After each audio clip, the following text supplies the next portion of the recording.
Hi guys, welcome back. My name is Valerie and this is Bright Violet Arts. In this video, I am going to set up my bullet journal for the month of June 2022. And something different this month is that I'm not going to freehand any of the drawings into my notebook.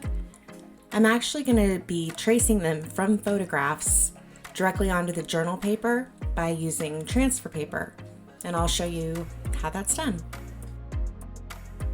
Supplies this month include, of course, my notebook, my A5 Archer and Olive notebook, my Crayola Colors of the World markers. I've got some Tombow markers in 3 different shades of pink. I'm also going to use a blush pink calligraphy pen. This is a Pentel sign pen, and it has a flexible brush tip, similar to any brush marker except just on a much smaller scale.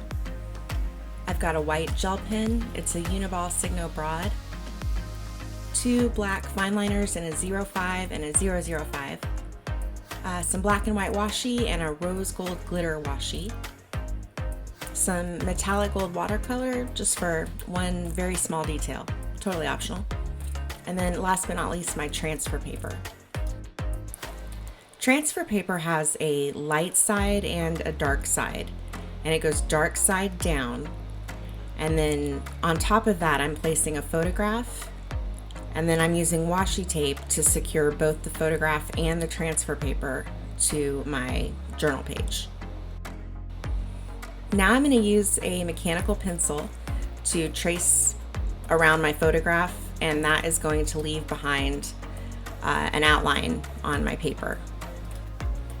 If I'm not using mechanical pencil, I will sometimes use a ballpoint pen to trace. I find that gives good, clean results as well. So I'm going to remove my washi tape here, and the design that is left behind is going to be fully erasable. This is very important to remember when you're shopping for transfer paper, because not all of them are going to be erasable. And I will link the brand of transfer paper that I use. I'll link that in the description box. All right, so now I am using my 05 size black fine liner to ink in the transfer, and it looks so cute to me. And I guess I'm a little biased because I forgot to mention that the photo that I used is a picture of my dog. Her name is Lily, and she's a very sweet girl. This photo of Lily is actually what inspired the whole theme this month, which is just a concept I'm calling Puppies in Pink. And all the illustrations are going to be transfers of dogs that are wearing accessories and clothing in their signature color. The font that I was going for with my hand lettering this month is similar to Times New Roman. It's just a very clean serif font, and I used that blush pink calligraphy pen for that, the Pentel sign pen.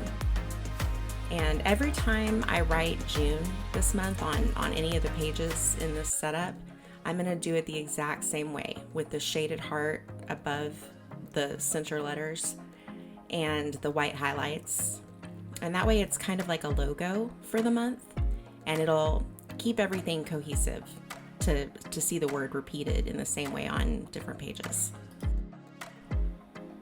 I used floating boxes for the calendar squares this month, and I was, very deliberate to not use a drop shadow or anything like that, because I'm still trying to get that light, airy, clean feeling to this theme. So I didn't want to have too many, embellishments on the design.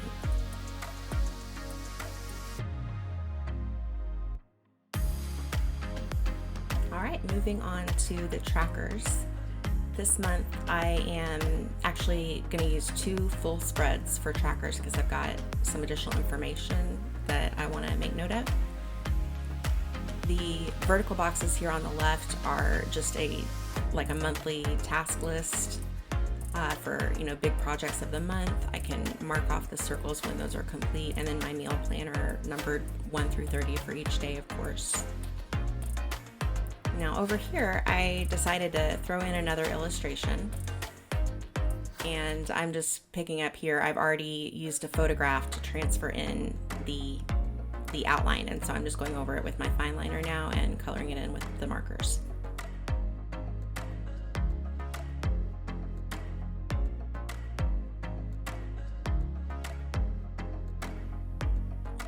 I'm using a stamp to create the individual habit calendars this month. I've been using the Alistair method to track my habits vertically over the last couple of months, but this time I wanted to go back to the individual calendar trackers.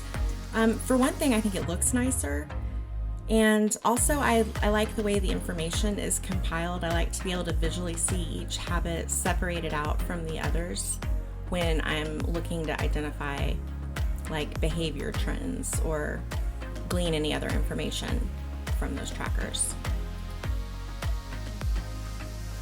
And because I added a productivity tracker this month for the first time, I did need an extra page for additional tracking.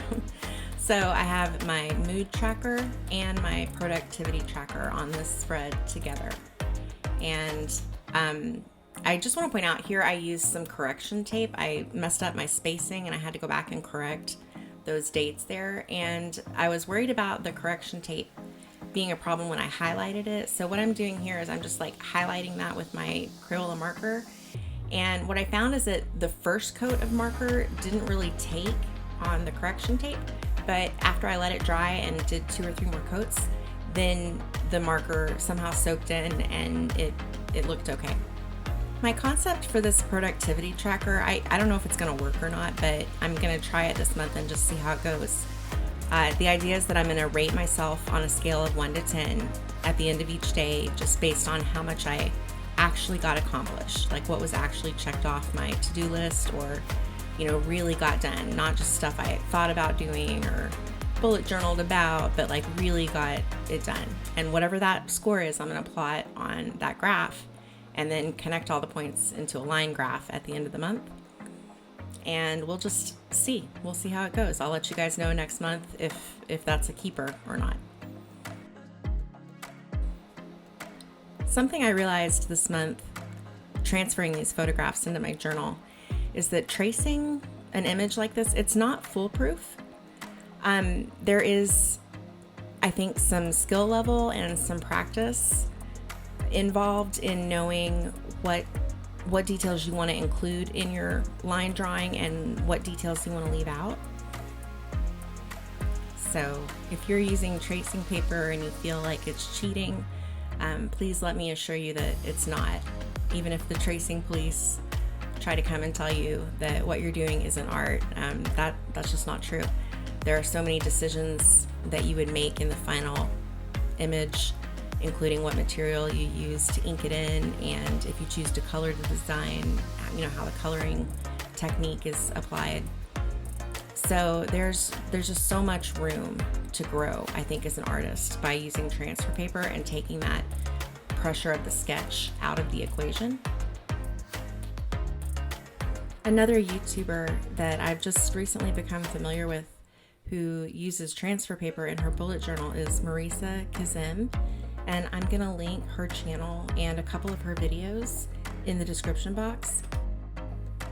And these videos I would recommend to anybody that wants to explore some of the design styles you can get with transfer paper, because you can go in a lot of different directions with it. But getting back to my time lapse here, I'm setting up a 1-page weekly right now, and that is by necessity. My journal had 160 pages in it, and that was intended to cover from January 1st to June 30th, and it does, but just barely. And only will I have enough pages, by using a 1-page a week format for the 5 calendar weeks of June. So this will be an experiment for me. I'm not honestly very excited about it. I like to have, the full page, and I don't this month, but I will try to be concise when I do my daily to-do list, and we'll see how it goes. The last spread of the notebook is for memory and reflection. So I've left a spot to glue in 4 photos this month. I thought since it was summertime, I would have perhaps some more photos of my daughter than normal. Normally I just do like 2 photos a month on this page, but you know, summer.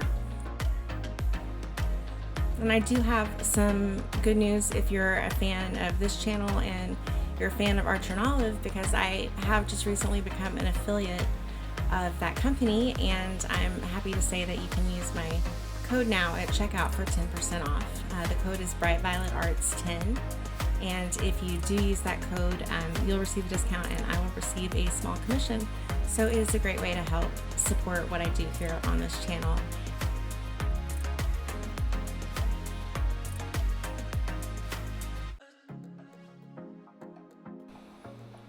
And I've left room to fill in my favorite things from the month, and I'm just going to finish it off with the same little paw prints that I used on the very first page. Kind of just a nice way to end it off. Alright, let's do a quick flip through of the pages that I made this month. I had a really good time setting this up. It was actually quite a bit faster to set up than any other theme I've done out of the 6 months of this notebook. And I think that is because, of course, I didn't sketch any of the designs freehand. I did it all through transfer paper, so that saved me hours and hours of sketching. And additionally, I didn't use any rulers for any of my straight lines. I just drew out all the boxes freehand, and that saved a tremendous amount of time too. So this was a streamlined monthly setup compared to, you know, a lot of things I do. So I had a great time setting it up, and I hope you enjoyed it too. Thanks again for watching, and as always, happy journaling.